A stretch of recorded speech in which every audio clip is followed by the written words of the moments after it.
হাসান হযরতে হুসাইন রাদিয়াল্লাহু তাআলা আনহুমাকে সাহাবারা টানতে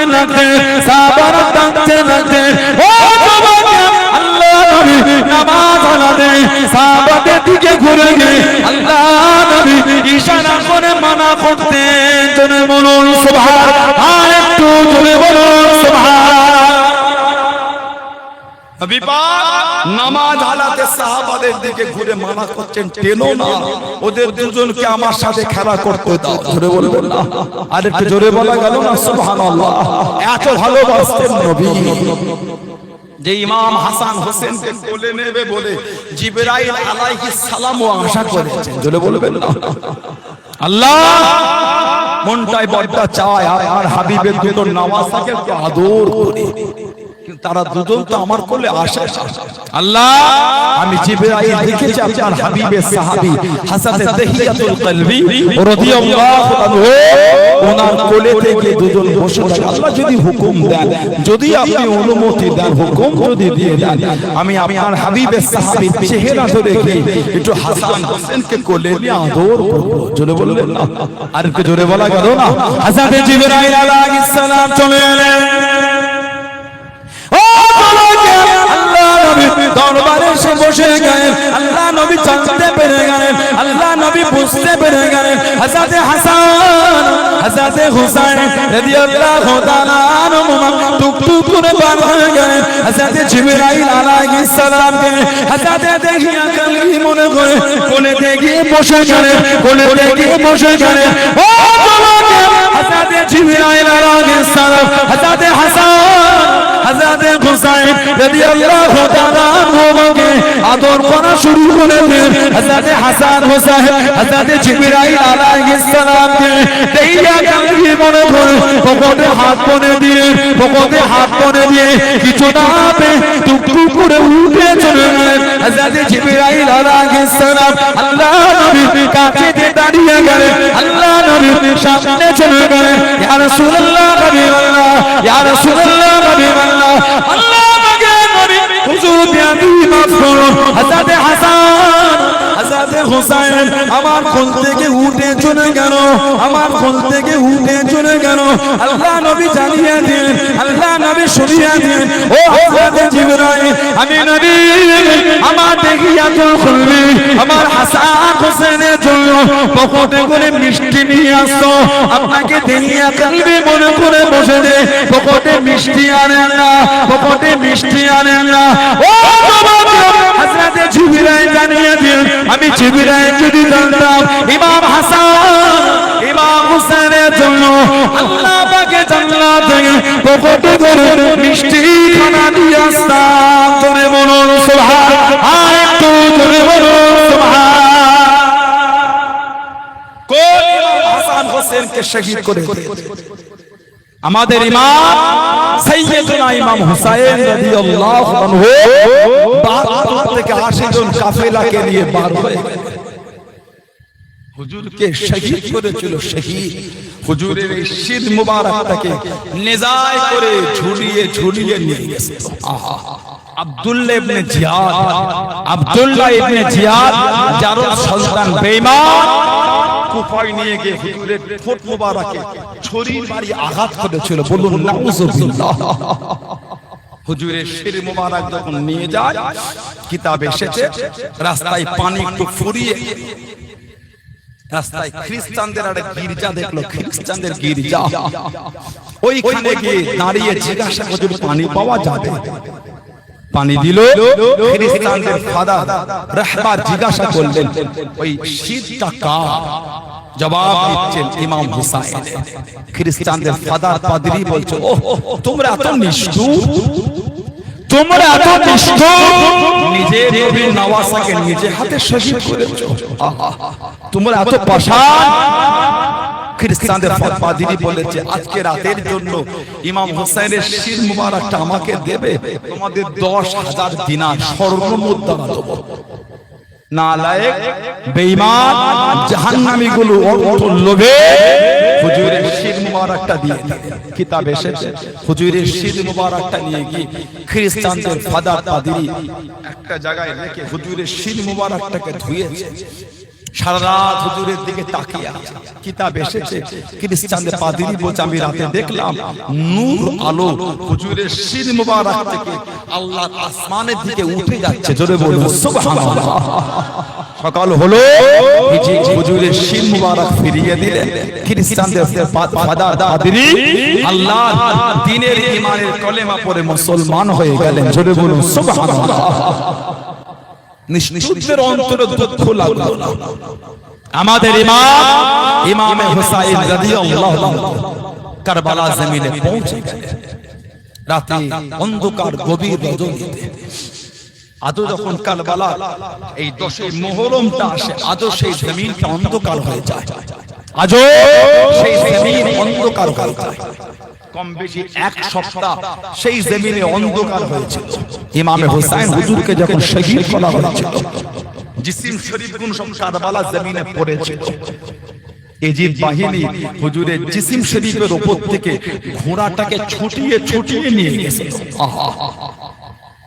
হুজুরের শির মোবারক সাথী সঙ্গীদের শির মোবারক এজিদ বাহিনী নিয়ে চলে গিয়েছে। সব জিসিম থেকে মাথাগুলোকে কেটে দিয়েছে। ইমাম হুসাইন রাদিয়াল্লাহু আনহু কারবালা রাতের শেষ অংশে হুজুর বললেন, যখন 3 বার রাস্তা ভুলেছে, হুজুর বললেন যেও না, এখানে থেকো, সকাল হোক জিজ্ঞাসা করে আমরা যাব। ফুরাত নদীতে ওযু করে ফজরের নামাজ পড়লেন। ফজরের নামাজে পড়ে কিছু কিছু লোক যাওয়া আসা করে, জিজ্ঞাসা করে জায়গাটার নাম, জবাব দিল জায়গাটার নাম হলো কারবালা। হুজুর বললেন আর যাওয়া যাবে না, এইখানে তাবু লাগাও। আমার নানা জান আমাকে ভবিষ্যৎবাণী করেছে, নওয়াজা হুসাইন আপনাকে যেখানে শহীদ করবে জায়গাটার নাম হলো কারবালা, মরু ময়দান। এই সেই কারবালা। খিমায় তাবু ফুটো ফুটা হচ্ছে। কিতাব এসেছে কারবালা জমিন থেকে টাটকা কাঁচা রক্ত উঠছে। হুজুর রক্ত বরাবর, ভয় কেউ না। এই সেই কারবালা যেখানে আমাদের কাতারে কাতারে শুতে হবে। এজিদ বাহিনীর সাথে কথোপকথন এক সপ্তাহ কেটে গেল। দিনটা ছিল মুহররম মাসের 9 তারিখ।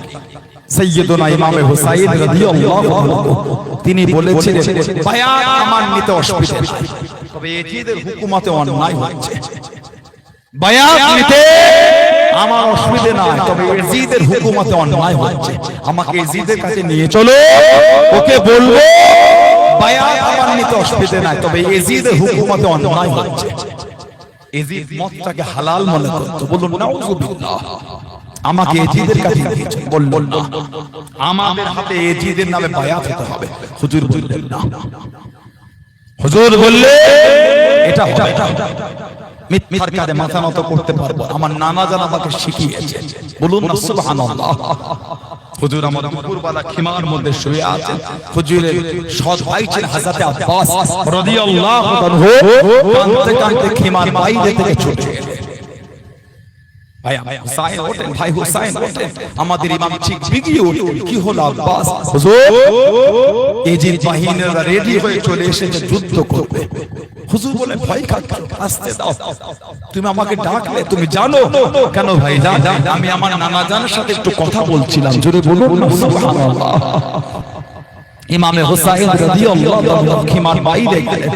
এই বাহিনীরা, আমি হুসাইন তোমাদের কিছু ক্ষতি করি, আমি হুসাইন তোমাদের দুঃখ দিই। তোমরা যদি একান্তই হুসাইনের সঙ্গে লড়তে চাও, নবীর আওলাদের সঙ্গে লড়তে চাও, আজকে না কালকে এসো।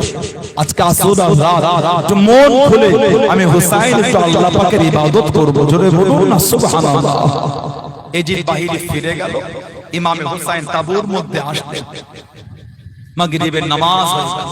হুজুর সাথী সঙ্গীদের ডেকে বললেন, এদের রাগ আমার উপরে, তোমাদের উপর না। এদের রাগ আমার উপরে, তোমাদের উপর না। আমার কোনো দুঃখ নাই, তোমাদের উপর আমি খুশি। হুকুম দিয়ে দিলাম, যার যেখানে ইচ্ছা চলে যাও, আমার কোনো কষ্ট না। হুজুরের সাথীরা জবাব দিচ্ছেন, হুজুর শরীরের মধ্যে এক ফোঁটা রক্ত থাকতে কারবালায় আমরা একা রেখে আপনাকে যাচ্ছি না। বলুন না সুবহানাল্লাহ। জোরে বলেন সুবহানাল্লাহ। ইমামে হোসেন খুশি হয়ে হুকুম দিলেন, মেয়েদের চলে যেতে বলো। মেয়েরা জবাব দিচ্ছেন, হুজুর শরীরের মধ্যে এক ফোঁটা রক্ত থাকতে নবীর খানদানকে কারবালায় আমরা রেখে যাব না। জোরে বলুন না সুবহানাল্লাহ। ইমামে হুসাইন বলে যাও তাবুর মধ্যে যাও, খিমার মধ্যে যাও, আসরের রাত একটু মন খুলে আল্লাহর ইবাদত তোমরা করো, আল্লাহর জিকির আজকার তাসবিহ তেলাওয়াত করো। জিদার খিমায় চলে গেল হুজুরের বোন হযরত যায়েনব রাদিয়াল্লাহু তাআলা আনহা, টুক টুক টুক টুক করে খিমা থেকে বার করে আহলে রাসূলদের খিমায় চলে গেল। এই নবী পাকের খানদানেরা, কালকে যখন আমার ভাই হুসাইন কারবালায় যাবে, তোমরা কি তাকে কারবালায় একা রেখে চলে যাবে? জবাব দিতে হযরত যায়েনব শরীরের মধ্যে এক ফোঁটা রক্ত থাকতে ইমামে হুসাইনকে আমরা কারবালায় আগে যেতে দেব না। জোরে বলুন না সুবহানাল্লাহ। হযরত যায়েনব খুশি হয়ে হুজুরের সাথী সঙ্গীদের অন্য খিমায় তাবুতে গেলেন। এই আমার ভাইয়ের সাথী সঙ্গীরা, কালকে যখন আমার ভাই হুসাইন কারবালায় যাবে, তোমরা কি তাকে রেখে চলে যাবে? জবাব দিতে হযরত যায়েনব শরীরের মধ্যে এক ফোঁটা রক্ত থাকতে ইমামে হুসাইনকে আমরা কারবালায় আগে যেতে দেব না। বলুন না সুবহানাল্লাহ। হযরত যায়েনব খুশি হয়ে গেলেন। তাবু থেকে বার হতে ইমামে হুসাইন তাবু থেকে বার হয়, দুজনের সাথে এক লম্হার জন্য মুলাকাত হয়ে গেল। হযরত ইমামে হুসাইন হযরত যায়েনবকে দেখতে, হযরত যায়েনব ইমামে হুসাইনকে দেখে একটু হেসে ফেললেন। বোন যায়েনব হাসো, সমস্ত ঘটনা বললেন। হুজুর বলে যাও তাবুর মধ্যে যাও, ইবাদত করো। হযরত যায়েনব রাদিয়াল্লাহু তাআলা খিমার মধ্যে গেলেন, জিকির করতেন, তাসবিহ পড়তেন, তেলাওয়াত করতেন, নামাজ পড়তেন। ইবাদত করতে করতে হযরত যায়েনবের চোখ দুটো একটু জুড়ে এসেছে। হযরত যায়েনব রাদিয়াল্লাহু তাআলা আনহা দেখছেন গোটা কারবালা জমিনটা আলোয় আলোকিত, নূর আর নূর হয়ে গেছে। জোরে বলুন না সুবহানাল্লাহ। হযরত যায়েনব দেখছেন কারবালা জমিনে অগণিত হুর আল্লাহ জান্নাত থেকে নেমে এসেছে। হযরত যায়েনব দেখছেন কারবালা জমিনে একটা জায়গায় একজন যায়ীফ কমজোরি মহিলা বসে বসে কারবালা জমিনটা ঝাঁট দিচ্ছেন, ধুলোগুলিকে সাফ করছেন, কাকরগুলিকে এক জায়গায় জড়ো করে করে রাখছেন। হযরত যায়েনব বললেন, কে মা এত গভীর রাতে কারবালা জমিন সাফ করছে? কে মা? জবাব দিচ্ছেন যায়েনব, কালকে যখন আমার হুসাইনের জিসিমটা এখানে এসে পড়বে, আমার হুসাইনের শরীরে ধুলো লাগবে, কাকর লাগবে, আমার হুসাইনের বড় কষ্ট হবে, সেজন্য আমি কারবালা জমিনটাকে সাফ করে দিচ্ছি। হযরত যায়েনব বললেন, কে মা? আমার ভাই হুসাইনের জন্য এত মায়া, এত দয়া। হযরত যায়েনবের দিকে মুখটা ঘুরিয়ে নিকাবটা সরিয়েছেন। হযরত যায়েনব দেখতেন হযরত ফাতিমা রাদিয়াল্লাহু তাআলা আনহা কারবালা জমিনটা সাফ করছেন। জোরে বলুন না সুবহানাল্লাহ। জোরে বলুন না সুবহানাল্লাহ। চোখ জুড়ে এসেছে, খবর মধ্যে দেখতেন এটা হাল একটা তৈরি হয়ে গেছে। ফজরের নামাজ হয়ে গেল, এজিদ বাহিনীরা তৈরি হয়ে গেল, নবী পাকের খানদান থেকে একে একে যাচ্ছেন, শহীদ হয়ে যাচ্ছেন, একে একে যাচ্ছেন, শহীদ হয়ে যাচ্ছেন। ইমামে হুসাইন রাদিয়াল্লাহু আনহুর কাছে দাঁড়িয়ে গেলেন ওনার ভাইয়ের আওলাদ হযরত কাসিম রাদিয়াল্লাহু আনহু। হযরত কাসিম রাদিয়াল্লাহু আনহু দাঁড়িয়ে গেলেন, চাচা জান একটু আমাকে অনুমতি দেন। হযরত কাসিম গেলেন, অনেক যুদ্ধ করে হুজুর শহীদ হয়ে গেলেন। ইন্না লিল্লাহি ওয়া ইন্না ইলাইহি রাজিউন। ইমামে হুসাইনের কাছে দাঁড়িয়ে গেলেন হুজুরের বড় আওলাদ হযরত আলী আকবর রাদিয়াল্লাহু তাআলা, বাপের কাছ থেকে অনুমতি নিয়ে কারবালায় চলে গেলেন। অনেক লড়ার পরে হযরত আলী আকবর রাদিয়াল্লাহু তাআলা শহীদ হয়ে গেলেন। ইবনে আসাকির, তারিখ ইবনে আসাকিরের মধ্যে লিখেছেন ইমামে হুসাইন হুজুরের বয়স ছিল 56 বছর বয়স। শির মোবারকের, দাড়ি মোবারকের একটা চুল সাদা ছিল না, সব কালো ছিল। হযরত আলী আকবর রাদিয়াল্লাহু তাআলা লাশ মোবারক যখন কারবালা জমিনে হুজুর উঠাতে গেলেন, হুজুর যখন লাশটা উঠিয়ে খিমায় ফিরে এসেছিলেন, হযরত ইমামে হুসাইন রাদিয়াল্লাহু আনহু শির মোবারকের, দাড়ি মোবারকের একটা চুল আর কালো ছিল না, সাদা হয়ে গেছে। হযরত আলী আসগার রাদিয়াল্লাহু তাআলা তিনিও শহীদ হয়ে গেলেন। হযরত আলী অসুস্থ, খিমার মধ্যে শুয়ে আছেন। সাইয়্যিদুনা ইমামে হুসাইন রাদিয়াল্লাহু তাআলা হুকুম করে দিলেন, খিমার মধ্যে দাও, চাবুর মধ্যে দাও, একটা পুরাতন পাগড়ি আছে, পাগড়িটা আমাকে দাও। সাইয়্যিদুনা ইমামে হুসাইন রাদিয়াল্লাহু তাআলাকে পাগড়ি দেয়া হলো। হুজুর পাগড়ি পরলেন, জিজ্ঞাসা করে তোমরা কি জানো পাগড়িটা কার? কোনো জবাব আসে না। ইমামে হুসাইন বলে পাগড়ি আমার নানা নূর নবীজির পাগড়ি। বলুন না সুবহানাল্লাহ। ইমামে হুসাইন বললেন খিমার মধ্যে যাও, একটা পুরাতন চাদর আছে, চাদরটা আমাকে দাও। সাইয়্যিদুনা ইমামে হুসাইন রাদিয়াল্লাহু আনহু হুজুরকে চাদর দেয়া হলো, চাদরটা জড়ালে ইমামে হুসাইন রাদিয়াল্লাহু আনহু জিজ্ঞাসা করলেন তোমরা কি জানো চাদরটা কার? কোনো জবাব আসছে না। ইমামে হুসাইন বলে চাদর আমার আম্মা জান খাতুনে জান্নাত হযরত ফাতিমা রাদিয়াল্লাহু তাআলা আনহার চাদর। বলুন না সুবহানাল্লাহ।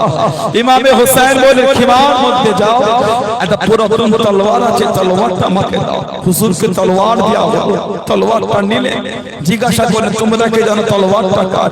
কোনো জবাব আসে না। আমাদের ইমাম বলে তলোয়ার আমার আব্বা জান শেরে খুদা জুলফিকার নামক তলোয়ার। বলুন না সুবহানাল্লাহ। পাগড়ি দিকে দেখলে মনে হচ্ছে কারবালা রাসূলুল্লাহ দাঁড়িয়ে আছে, চাদরের দিকে দেখলে মনে হচ্ছে কারবালায় ফাতিমা তো জোহরা দাঁড়িয়ে আছে, তলোয়ারের দিকে দেখলে মনে হচ্ছে কারবালায় শেরে খুদা আলী হুজুর দাঁড়িয়ে আছে। সবাই কাল বিদা করলেন, আল্লাহর কাছে সুফরত করলেন, হযরত সাইয়্যিদা সাকিনা রাদিয়াল্লাহু তাআলাকে আদর করলেন। জুলজানা দুলদুলের পিঠে হুজুর চাপ, ঘোড়া লাগাম টানছে, ঘোড়া পা মারছে, ঘোড়া আগে যাচ্ছে না। ইমামে হুসেন ঘোড়া লাগাম টেনেছে, ঘোড়া পা মেরেছে, ঘোড়া আগে যাচ্ছে না। ইমামে হুসেন ঘোড়া লাগাম টেনেছে, ঘোড়া পা মারছে, ঘোড়া আগে যাচ্ছে না। ইমামে হুসেন রাদিয়াল্লাহু আনহু ঘোড়া পিঠ থেকে নেমে পড়লেন। জুলজানা দুলদুল কি ব্যাপার, আগে যাও না।